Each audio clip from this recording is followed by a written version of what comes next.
Ya bang, minggu ni Ya. melihat 8 peserta macam mana bang? Okay, very colour lah, colour ya. Tapi ada juga peserta-peserta yang outstanding. Right? Macam kita tengok, kalau saya lah, purata lah, yang saya tengok ada 3 lah yang saya rasa vokal dia outstanding lah. That means berdasarkan daripada apa yang saya dengar, contoh. Tapi yang ada yang saya pernah dengar itu pun benda yang saya pernah dengar dahulu. Jadi benda tu konsisten kan. Bila bakat tu, saya bakat tu takkan hilang. Apa-apa competition dia masuk akan tetap sama. Abang tadi saya ada baca dekat thread, ada cakap adakah masuk abang masuk komen tu kan, maksudnya kita jika penyanyi tu ada vokal sesat mana pun tapi kurang peminat pun tak boleh naik juga. Ya, because of course banyak kan penyanyi yang bagus tapi tidak jual. Tapi dalam competition gah. So kat situ kita berbalik sebab ya kita as a record label kita akan ada 2 kategori of penyanyi. Daripada dulu sampai sekarang the business punya model tu still the same. Bagus menyanyi tak ada tarikan. 50% menyanyi ada tarikan. So kalau you businessman, mana you nak ambil? 50% yang ada tarikan. 50% of talent tu dah ada, ya kita boleh groomkan lagi. Tak semestinya 50% tu mati di situ saja. Kan? Itu kerja label lah untuk membuatkan peserta tu, apa individu tu menjadi lebih bagus. Privilege dia pasal dia ada tarikan fans. Saya tengok macam Husin. Kan? Saya tak cakap Husin tu nyanyi tak bagus. Bagus dia nyanyi tadi. Kan? Tapi movement dia sebenarnya kemenangan dia pada persembahan. Sebab apa saja yang dipersembahkan orang akan suka. Kan kalau kita nak bandingkan suara dia dengan yang macam Rani Shah yang itu, dia bukan vocal spec competition. Betul tak? Macam kalau di audition pun, kalau mula-mula di audition kan orang yang audition tu kena pandai tengok. So kat situ peranan orang yang melakukan audition tu bagus. Sebab dia nampak karakter yang bukan pada nyanyian tapi karakter for the show. Mungkin sebagai motivasi bang, 3 orang tu siapa yang abang rasa nampak, yang abang kata nampak bukan outstanding tapi dia ada kelebihan? Ada kelebihan yang berdasarkan pengalaman. Cuma Daniel je saya tak pernah kenal. Ya, macam Adam tu semua saya pernah kenal. Rani Shah ni saya kenal. Ya, saya pernah audition dia.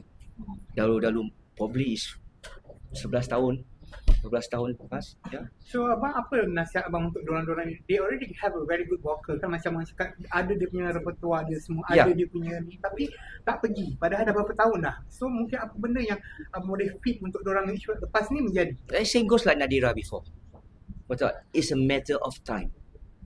Dengan rezeki Allah, lagu yang tepat, ya, seperti Nadira kan, after big stage, back to back benda tu sampai with Hillsong dan with Hillsong juga untuk hari raya yang ke masa tu dapat kan, dan menjadi budak tu kena sabarlah dan kena believe lah, jangan putus asa. I mean Nadira is a very good example yang dia rasa aku tak ada limit untuk nak try benda ni. Sebab kenapa? Dia percaya pada bakat dia. Abang tadi abang cakap Husain sama dengan Mawi kan?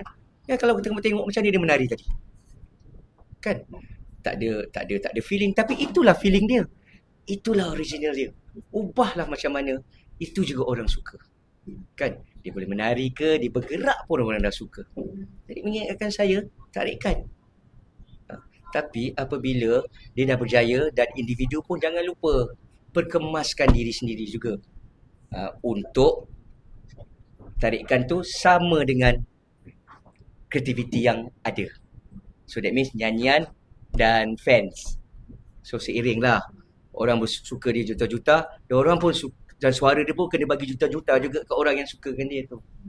Sebab dia perlu mengajar fans dia. Abang macam mana abang melihat ketiga-tiga juri tadi menjuri? Okay, I mean kita kena believe setiap yang ada kat situ is proven pada industri. Hakim is a songwriter and a hit maker, dan penjualan album pun bagus. Husaini melody maker, penjualan album pun bagus. Dekat the new coming up is Asha Retno, a songwriter juga. dan penjualan album pun bagus. So it's proven. Kan? Cuma selera judges ada selera masing-masing.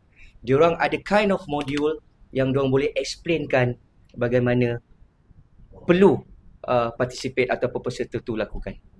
Abang, pandangan abang lah bila ada orang cakap contoh macam Hakim kan, orang kata dia susah betul nak pergi. Dia kedekut markah lah basically. So apa? Itu karakter dia. Itu karakter dia. Dia sampai betul-betul dia rasa ini sedap. So itu kita tak boleh nak paksa dia. Sebab dia berdasarkan kepada apa yang dia dengar pada hari itu. Right? Dia bukan pergi ke back catalog. Oh, last week kau bagus. Seminggu ni aku ambil yang last week punya lah. Itu dah lain dah. Itu dah macam kau suka sangat dia ni. Itu lain. Itu dah macam conflict of interest. Kan? Dan judges pun tak perlu nak pergi kepada peserta-peserta tu, nak tanya kau kena buat ni, kau kena buat ni. Sekadar di situ saja. It's fair and square. Kembalinya Ajai ke dah penuh lah dekat timeline. So suka puji abang kata Tak adalah. okay, ini apa yang mereka mahukan. So mungkin abang boleh bagi sikit penghargaan ataupun kata-kata dari mereka. Tak, apa yang saya lakukan adalah berdasarkan kepada pembelajaran dan pengalaman yang saya ada. Sebab pada saya, dia bukan satu kritikan. Dia adalah satu benda about sharing. Untuk legasi baru. Right? Supaya I work with people yang bekerja analog dulu. Name it. Abang S. Atan, Manan Ngah, Ramli MS, Datuk Ramli MS, Fauzi Mazuki, Arwah Adnan. Orang ni mengajar saya how to produce, how to create Helen Yap, how to be the one that you want to be now. Jadi it's tanggungjawab saya pula tu ambil legasi tu dan pergi kepada yang budak-budak yang sekarang ni untuk I want to show you apa yang diorang mengajar aku dengan apa pengalaman dan apa education yang aku ada dalam muzik, and we share with the new generation untuk diorang lebih stable lagi industri kita, supaya industri muzik bukan satu industri sekadar hobi. Ia adalah kerjaya. Bang, kalau kita tengok peserta malam ni yang dah beberapa kali berada di bottom 3, Yakzi dengan Alif Kimi. So mungkin pada kesempatan malam ni kalau abang tengok, mungkin apa yang mungkin diorang boleh improve. Tapi basically kesedapan diorang tu tak ada sebenarnya.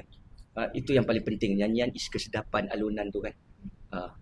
Bukan cerita pasal pitching lagi. Sebab saya cakap belajar bagaimana nak sedapkan lagu. Hanya dia saja yang tahu kesedapan dia tu dekat mana. Tapi kita nak pergi detail, so kita kena explainkan. Explanation tu hanya pada yang critical. So yang tak critical, dia kena develop sendiri. Sebab tak boleh all the way tunjuk aja, nanti program ni dah nama lain dah. Dah tunjuk aja Kusifu. You get what I mean? Dia ada concept of reality shows. This is where there's no tunjuk aja. Tunjuk aja kamu adalah is your team. To develop your team. Siapa guru vokal selain pada diorang dah adakan cikgu-cikgu yang lain, koreografer tu kan. You kena top up sendirilah. Cuma apa yang beza kali ni, diorang bukan artis. Kena ingat tu. Dan penonton pun kena juga be fair. Sebab dulu label support. Betul. Sekarang is independence. So ini dah macam fresh balik. Ingatkan saya zaman-zaman AF. Right? So yang fresh tu from zero to hero, from zero to heroine. Yang industri akan create. Bang, bila dalam pertandingan kan cakap saya improvise kan, apa improvise yang bagus sebenarnya? Sebab ada beberapa kata bila buat improvise, juri kata hilang feeling tu dalam nyanyian, mungkin kacau daripada segi apa orang kata, kebanyakan kacau daripada segi feeling lah bila buat improvise. So kalau nak, tapi sebenarnya macam saya cakap lah, dia tengok standard peserta. Right? Ada peserta yang kamu dah bagi input tak jalan juga. That means dia kena avoid benda apa yang tak cantik tu. Sebab masa singkat, you're talking about 8 weeks, right? 7 weeks? 8 weeks. Berbeza dengan dulu is 12 weeks. 12 weeks with classes. Betul? Tiap hari ada aktiviti. Dan sekarang tak ada tau. Sekarang bagi lagu, praktis kejap, buat sendiri. So you need a team. Kan? So jadi yang critical tu, macam saya cakap lah yang ada budak from Kelantan tu kan. Dia nyanyi lagu Saya Terima Ku Seadanya. Right? Dia tak move sedap. Dia move sedap. Jadi takkan kamu nak berterusan bagi dia tak sedap. Kamu nak tukar dia bukan dalam masa 7 minggu, 8 minggu. Itu makan masa. Yalah. Jadi kerja kamu nak mencantikkan program. So, it's fair juga pada dia. Daripada dia struggle, dia pula amateur. Tak faham apa-apa. So, sometimes kita kena letakkan pemikiran kita down to earth sikit dengan newcomer. Supaya dia tak boleh pergi ke level kita. Of course, kalau kita rasa kita dah gila dah. Dah bukan level-level macam budak-budak ni nyanyi. Tapi you have to humble your ears. Dan to be natural like them. Jadi benda tu seiring dan pakai bahasa yang mereka faham. Supaya menyenangkan mereka dan mereka pun tak berfikir balik apa sebenarnya dia cakap Apa sebenarnya dia cakap. Sebab knowledge of music tak semua orang akan faham bahasa-bahasa dalam science of music kan. Ada yang sampai dulu kita banyak perkenalkan reverb, baru orang faham reverb. Kalau tak orang cakap nak yang gaung tu gaung. Dan kita kena ikut lah. Dulu orang tak faham pitching tak sedap, kita panggil ke laut. Lama education tu faham, ke laut tu punya pitching kau tak sedap. So cara macam gitu kita motivate supaya level tu akan sama, kefahaman tu akan sama. Sekian, terima kasih.